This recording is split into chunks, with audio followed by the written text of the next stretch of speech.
Galing kay Lori Briones Albuera, may autism man o wala, piliin natin lagi maging mapag-unawa at mabait sa kapwa natin. Tungkol ito Dapat doon sa unawain mag-grade natin. 1 na bata.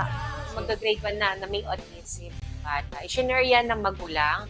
Pero yan nga ang panawagan ng magulang sa lahat na merong pinagdaraanan na ganitong uri ng sakit, uri ng na may autism, kinakailangan po yung mahabang pangunawa sa mga bata.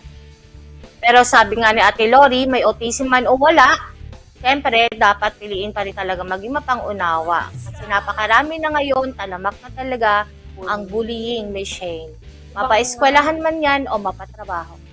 Oh, mapagdalahan, mapagtrabaho. Oo. Mayroon talaga. Kaya kung sa habang bata pa, masasawatan Turuan na yung mga bully na yan, hindi na nila yan madadala sa trabaho pagdating ng araw. May hugot na to, joke lang.